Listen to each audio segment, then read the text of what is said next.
5 rupees, all right, great. So when Randy asked me to speak again this year, just really quickly, my first seminar that I did was in 1999 at NAPMA. So that was 20 years ago. Wow. And I do shows my age.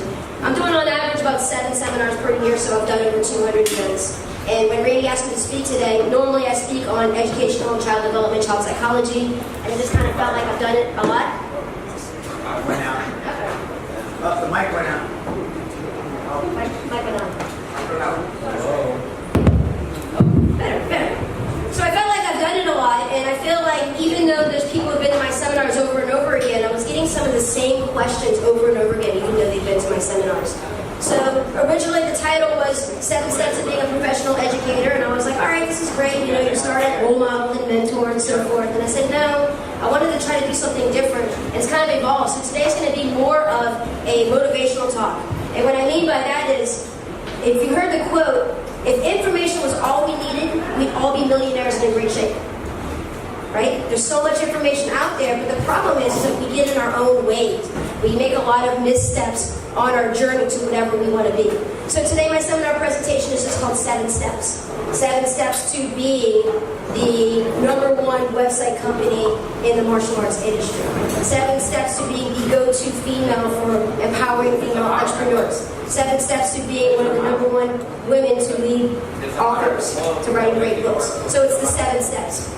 So the first step that you need, and this is going to sound like common sense, but I'm going to talk about when we make mistakes and steps. The first one is desire, right? We have to have a passion for whatever we want to do. I feel like I can confidently say that I am the #1 children's martial arts expert in the world because I've traveled so much, because I've done so many seminars. Little Niches was in 2,000 schools worldwide. Skills Worldwide right now, we looked this morning, 817 schools in 20 countries. I can confidently say that. And the 7 steps has helped me get to that confidence. So, of course, I wanted to be the #1 children's martial arts instructor in the world, but desire is not enough. You have to have desire both extrinsically, right? We want to get paid really well for what we do. We want to be the best to impress our spouse, to lead by example for our kids, to impress our boss, right? All those are extrinsic, but it has to be intrinsically as well. You have to want it so bad. And one of my friends asked me, she said, I don't know how you get up in front of a bunch of people like in Mexico and speak. I said, because I want it. I want it so bad that it overcomes my fears. The fear of getting up and speaking to people, I want it more than that. Not only that, I want it so bad that it overcomes that fear of laziness. A lot of times people don't execute because they get lazy or they get complacent or they get afraid. How many of you have a great idea that you've been wanting to launch and you just haven't done it? Right? So this is the misstep that we make in desires. That we want to do it, but we just don't take that next step. So you have to overcome that fear, overcome that laziness. Last year, Century Martial Arts came to me and said they wanted me to write their children's martial arts curriculum. And I was like, well, I own the #1 children's martial arts curriculum company in the world. How is this going to work? And I was a little bit afraid to do it, but I knew if they hired somebody else, then I was going to have competition. So I'd rather go in competition with myself. So I had the desire to do it, to face my fears, to overcome that laziness. So that's step #1. Step #2 is once you have that desire, you have to have enough curiosity to follow through with it. And what I mean by curiosity is it has to be the what, the why, and the how. What do I want to be? I want to be the #1 children's martial arts educator in the world. What do you want to be? The #1 themselves, or the best version of themselves as a whole. Physically, intellectually, emotionally, and socially. Right? We take the Pepsi Challenge to baseball, football, soccer. Martial arts is it. Martial arts saved my life. I got bullied all my life, believe it or not. When I was younger, I was really short for my age, so people picked on me. I was severely dyslexic, so I had a learning disability. Getting into martial arts saved my life and enhanced my life, and that's my why. My why is because I believe it's the #1 activity for children. So then the next step is you have to map out. So how am I going to be the #1 children's martial arts instructor in the world? How am I going to be the #1 web developer? How am I going to be the go-to woman for empowerment for female entrepreneurs? So how for us, for example, I need to study the stages of development, understand what to expect and what not to expect from children at each particular age group, physically, intellectually, emotionally, and socially. I started studying neurobiology. I'm studying right now a neuroscience class. I'm actually working on my PhD in neuroscience for child development. Understanding dopamine, oxytocin, serotonin, and endorphin, and how this increases learning abilities, and how cortisol inhibits your prefrontal cortex or affectionate learning. So every time you give a kid a push-up for not sitting still, cortisol is emitted in their brain, and now the neurotransmitters in their brain associate sitting still to getting in trouble, and they don't want to do it. Versus, let's see who can sit still, and then Kelly, awesome job, high five. Now sitting still is associated to a really good feeling. So understanding these things. So you have to be curious. What, why, and how. After you have curiosity, the next step is to seek knowledge. This is where I see my friends that I work with, they make a lot of mistakes. Because as I mentioned at the beginning, I said, if information was everything, if information was all we needed, we'd all be millionaires in a great shape. We can find out how to do anything on the internet these days. So we seek this knowledge, but we're seeking it in the wrong way. How many of you have bought a book and never read it and put it on the shelf? How many of you maybe read a few chapters, like, okay, that's good, right? That's not enough. How many of you have attended a seminar like this and heard some fantastic ideas and go home and then don't implement it? Because you forget and you get complacent, right? You get stuck in your own habits. And knowledge is something that needs to be treated like a religion. What I mean by that is, if you look at religious people who read the Bible every single day, the same book every single day, they study it and they memorize it. Some of my favorite books, Whole Brain Child, I've read it 10 times. Emotional Intelligence, I've read it 20 times. No Drama Discipline, probably another 20 times. I have some books that I read over and over and over again as if I'm reading the Bible, as if I'm studying the Bible. And I do it exactly like prayer as well, right? Religious people, they pray for an hour in the morning, they pray for an hour at night. Well, this is my prayer. So when I'm seeking knowledge, I'm reading for an hour in the morning, or listening to audiobooks, or I'm watching videos. But I'm doing it as if it's a religion. But a lot of people don't. A lot of people think, all right, I'm attending a seminar, I'm going to buy a book, and I'm going to read it, or I'm going to put it on my shelf, and I think that that's enough. So it has to be like prayer. And when I started telling some of my friends this, it made a world of difference. Because now they really started understanding that knowledge is not just buying something or sitting in a seminar. Knowledge has to be treated like a religion. So then the next step is application.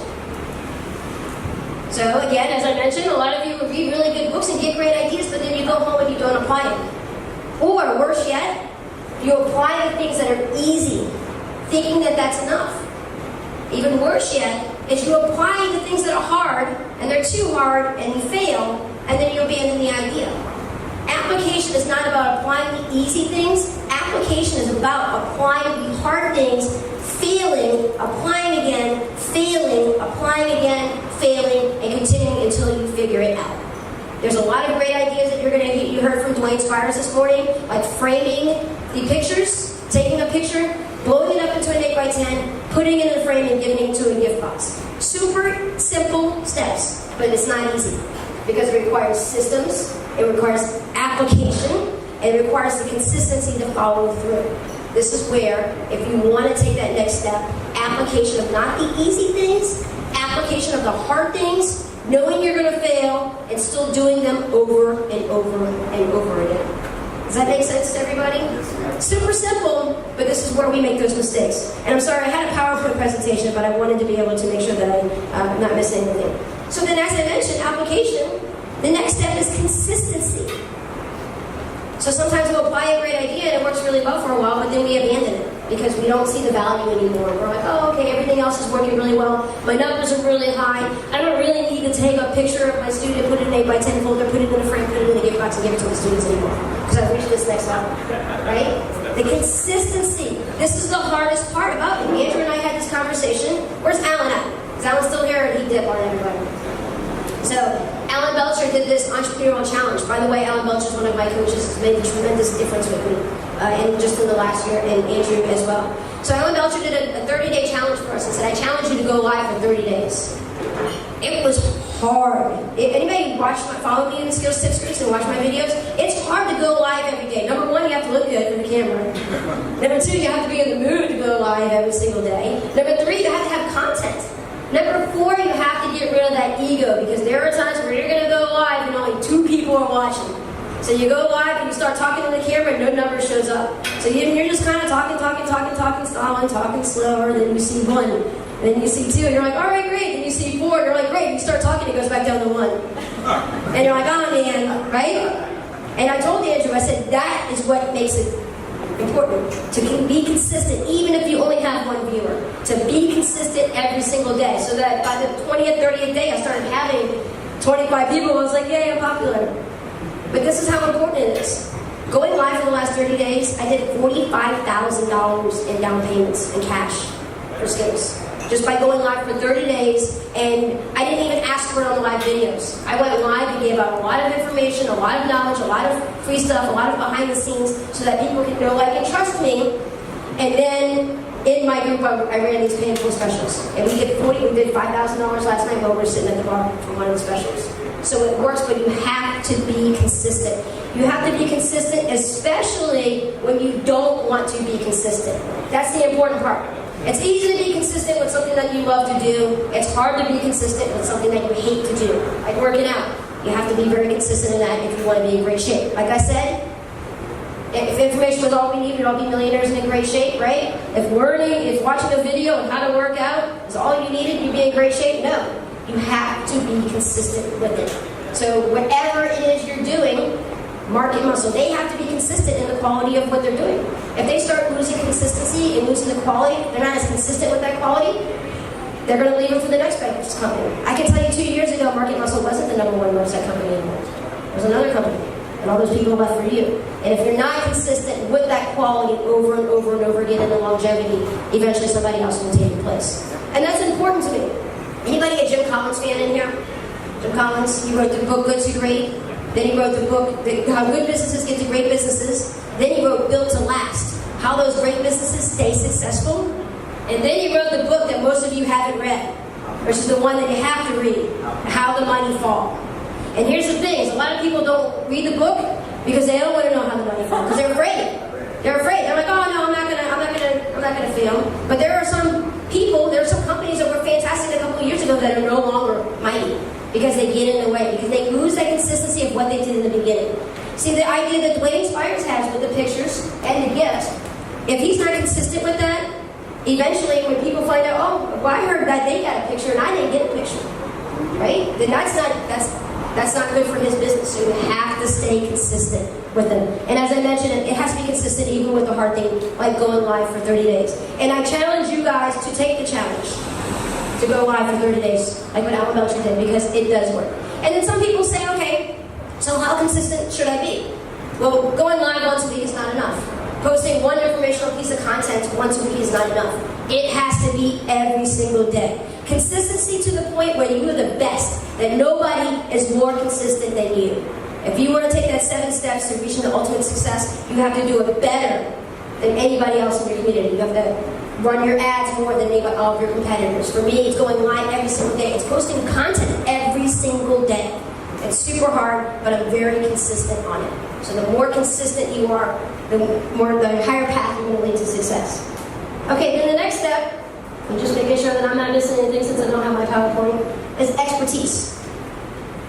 So, as being a children's martial arts educator, obviously I feel like I'm an expert because I had the desire to be a children's martial arts educator, because my why was I wanted to help children become better versions of themselves. So I had that curiosity, then I seeked the knowledge, then I applied what I was doing, and I was consistent over and over again, not just with the easy stuff, but with the hard stuff. So now I feel like I'm an expert, an expertise level. So some of you guys have great ideas, and you have a lot of knowledge to share, but you're not an expertise yet. So what defines you as an expertise, or an expert? Does anybody know what the clear definition of an expert is? It's not the expert who has all the best ideas. The expert is the one who had all of the ideas and made all the mistakes and learned what not to do. Think about Thomas Edison. How many times did it take him to invent the light bulb? Over 1,000 times. That's what made him an expert. Not the one time he invented the light bulb, but all the mistakes that he made building up to that. I've made a lot of mistakes in my career. Got kicked out of organizations and kicked out of events and so forth for mistakes. And now I'm an expert at it. Now I know how to schmooze people to get into any event that I want. Maybe that's a bad example. But expertise is not knowing everything that's right. Expertise is also knowing everything that is wrong. These are the things that you shouldn't be doing. These are the mistakes that I've made. And being a real expert is also being able to share that. I've done this wrong enough times to show you not to do it, to help you not do it.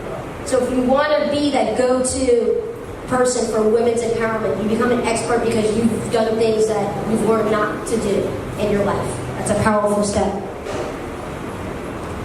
And then the final step, after you become become an expertise, this is the most powerful step. Anybody guess? Maybe think out loud, just synergize. What do you think the final step would be to reaching ultimate success, to reaching your goal? What's that? Sharing? Look, sharing is great. Sharing actually goes with being an expert. This is a word that you're going to go, you might raise your eyebrows, but it's belief. And let me explain. So, I believe I am the number one educator for children's, number one person for children's martial arts education. I believe that, right? But that's only one part. I believe that I'm worthy of success. I believe I deserve it. How many of you believe that you're worthy of success right now? You've taken all the steps that I've said. How many people believe that you deserve the success you have? Yes, but maybe no. Hear me out. So my wife and I, by the way, my name is Melody Johnson now. I don't think that you introduced me as Melody. Should I change my last name this week, Melody Johnson?